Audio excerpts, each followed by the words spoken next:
Hello friends, welcome to savage point. நான் உங்கள் ace so இப்போ ரீசெண்டாக டைரக்டர் லோகேஷ் கனகராஜ் வந்து பார்த்தீங்கன்னா ஒரு ஈவெண்ட்டில் கலந்துருக்காரு. அங்கே அவர்கிட்ட கேட்கப்பட்ட ஒரு சில கேள்விகளுக்கு வந்து பார்த்தீங்கன்னா அவர் ஆன்சரும் பண்ணியிருக்காரு. அதில் வந்து அல்லு அர்ஜுன் ப்ராஜெக்ட், தென் இது மட்டும் இல்லாமல் எல்சியூ, தென் ஃபியூச்சரில் அவர் என்ன மாதிரியான படங்கள் பண்ண போகிறாரு, இது மட்டும் இல்லாமல் ஜனநாயகன் படத்தில் நீங்கள் நடிச்சிருக்கீங்க இல்லையா அப்படின்ற பல கேள்விகளை கேட்டிருக்காங்க.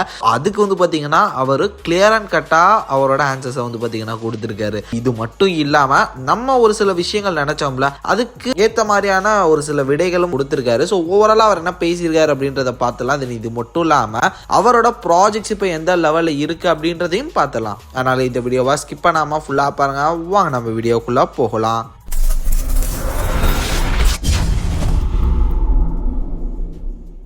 ஸோ இப்போ ரீசெண்டாக ஒரு வீடியோ ஒன்று போட்டிருப்போம். இந்த மாதிரி இந்த எல்சியூவில் ஒன்றும் கிடையாது, ஏன்னா அட்லி அல்லு அர்ஜுன் ப்ராஜெக்ட்டுக்கு அப்புறம் இவர் அடுத்த அல்லு அர்ஜுனோட ப்ராஜெக்ட் தான் பண்ண போகிறாரு. இதன் காரணமாக எல்சியூவில் ஒன்றும் இல்லை அப்படின்ற மாதிரி நான் சொல்லியிருந்தேன். அப்போ நிறைய பேர் வந்து பார்த்தீங்கன்னா அந்த வீடியோட கமெண்ட் செக்ஷனில் கேட்டிருந்தீங்க, ப்ரோ பென்ஸ்னு ஒரு ப்ராஜெக்ட் இருக்குது ப்ரோ, அது ஒரு ஷூட்டிங்லாம் போயிட்டு இருக்கு, அது எல்சியூக்குள்ளே தான் வரப்போகுது, அது வருது இல்லை அப்படின்னு சொல்லிட்டு நிறைய பேர் கமெண்ட் செக்ஷனில் மென்ஷன் பண்ணியிருந்தீங்க. எஸ், அஃப்கோர்ஸ் அது வந்து பார்த்தீங்கன்னா எல்சியூவில் தான் இருக்க போகுது. அந்த ஒரு படம் ஷூட்டிங் ஸ்டில் போயிட்டு இருக்கு, அதோட ஃபைனல் ஷெட்யூல் போயிட்டு இருக்கிறதா நான் கேள்விப்பட்டேன். அந்த படத்தோட ஷூட்டிங் முடிஞ்சு போஸ்ட் ப்ரொடக்ஷன்லாம் முடிஞ்சிச்சுன்னா டெஃபினட்டா வந்து இந்த வருஷம் எண்டுக்குள்ள பென்ஸ் படத்தை நம்ம பார்த்துடலாம். எல்சியூல இருந்து அடுத்து ஒரு படம் வருதுன்னா அது வந்து பென்ஸ் தான். இது மட்டும் இல்லாமல் ஒரு ஷார்ட் ஃபிலிம், அது ஒன்று எப்போ ரிலீஸ் பண்ண போறாங்கன்னு சுத்தமாக ஐடியாவே இல்லை. அப்படி ஒன்று இருக்குன்னு சொல்லிக்கிட்டே தான் இருக்காங்க. நெட்ஃபிளிக்ஸில் வரும், அங்கே வரும், இங்கே வரும்னு சொல்லிட்டு ஹைப் ஏற்றிக்கிட்டு தான் இருக்காங்க. ஆனால் அது எப்போ வரும் அப்படின்றது யாருக்குமே தெரியல.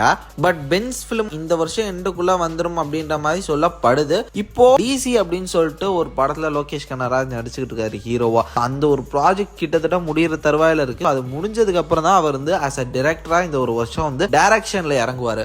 அப்படி பார்த்தாலுமே எந்த படத்தை ஃபர்ஸ்ட் அவர் டைரக்ட் பண்ண போறாரு அப்படின்ற ஒரு விஷயம் இருக்குல்ல. ஆக்சுவலா அட்லி அல்லு அர்ஜுன் ப்ராஜெக்ட் வந்து கிட்டத்தட்ட பினிஷிங் கிட்ட நெருங்கிட்டு இருக்கு. இந்த நேரத்தில் அவர் அடுத்த அல்லு அர்ஜுன் ப்ராஜெக்ட் தான் வந்து போவாரு அப்படின்ற மாதிரி சொல்றாங்க. ஏன்னா கார்த்தியோட டேட் வந்து பாத்தீங்கன்னா கொஞ்சம் ப்ராப்ளமா இருக்கு. ஏன்னா இப்போ அவர் வந்து பாத்தீங்கன்னா மார்ஷல் அப்படின்னு சொல்லிட்டு ஒரு படம் நடிச்சிட்டு இருக்காரு. இது மட்டும் இல்லாம இதுக்கப்புறம் வந்து வேற ஒரு டைரக்டர்கிட்ட பேசிட்டு இருக்காங்க அப்படின்ற மாதிரி சொல்றாங்க. இப்படி இருக்கும்போது எப்படி இந்த ஒரு காம்பினேஷன் நடக்கும் அப்படின்னு சொல்லிட்டு பலரும் பேசிட்டு இருக்காங்க.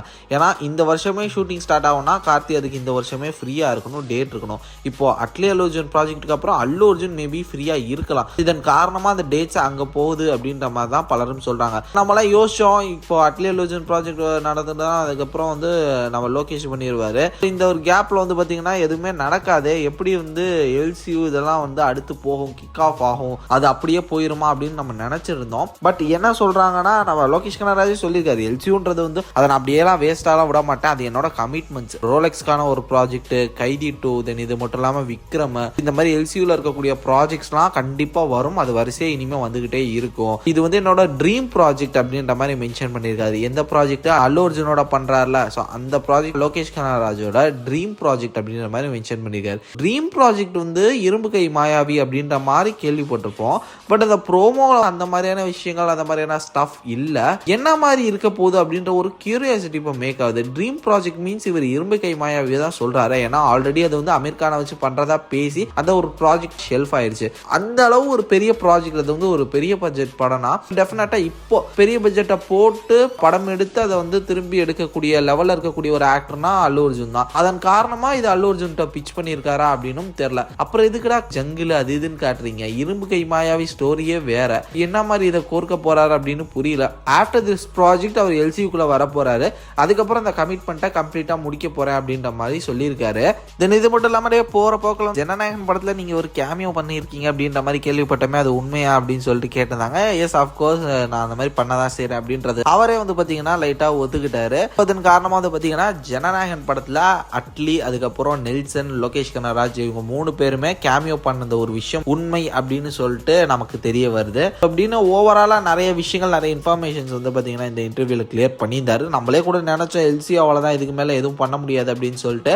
பட் அவர் அதை பண்ணதான் போறேன் அப்படின்னு சொல்றாரு. பண்ணுங்க, பண்ண வேணாம்னு சொல்ல, நீங்க பண்ணாலும் நல்லதுதான், பண்ணலனாலும் ஒன்றும் பெரிய இம்பாக்ட் இல்லை. பட் அது வந்து ப்ராப்பரா அந்த ஒரு ஸ்ட்ரீக்கை மெயின்டைன் பண்ணாதான் அந்த யூனிவர்ஸ்க்கு வந்து ஒரு வேல்யூவலா இருக்கும் அப்படின்னு நான் சொல்றேன். ஏன்னா அந்த ஒரு யூனிவர்ஸே பெரிய லெவல் லெவலில் இப்போ வந்து பேசப்படாமல் போகிற சுச்சுவேஷனில் அதுக்கான ஹைப்பு, அதுக்கான கியூரியாசிட்டி இதெல்லாம் எப்படி மறுபடியும் வந்து ஏறும். ஏன்னா பெரிய ஆக்டர்ஸ்ன்றது வந்து பார்த்தீங்கன்னா இப்போ விஜய் சார் இருந்தார், அவர் இருக்கும்போது அதுக்கு வந்து இப்போ ஹைப்பு வேற லெவலில் எகிருச்சு. இப்போ மறுபடியும் அந்த ஒரு ஹைப்பை வந்து ஏற்றனா Kamal sir, Suriya sir, Karthi sir, இன்னும் நிறைய கேஸ்ட் மெம்பர்ஸ் வரணும். ஸோ அந்த ஒரு ப்ராஜெக்ட் பிக்கப் பண்ணணும். இது மாதிரி நிறைய விஷயங்கள் இருக்குது. அது ரொம்ப நாளாக தள்ளி போயிட்டு இருக்கும்போது ஆடியன்ஸ்க்கே வந்து பார்த்தீங்கன்னா டயர்ட் ஆயிடுச்சு. அதனால தான் நம்ம இந்த மாதிரி சொல்லிட்டு இருந்தோம். ஸோ வந்தால் நல்லது தான், பட் அதை கொஞ்சம் சீக்கிரம் பண்ணால் நல்லா இருக்கும் அப்படின்றதான் நம்மளோட விருப்பமும் கூட. நீங்கள் என்ன நினைக்கிறீங்க? மறக்காம உங்களோட தாட்ஸ் அண்ட் வியூஸை கமெண்ட் செக்ஷன்ல மென்ஷன் பண்ணுங்க, நான் பார்த்து தெரிஞ்சுக்கிறேன்.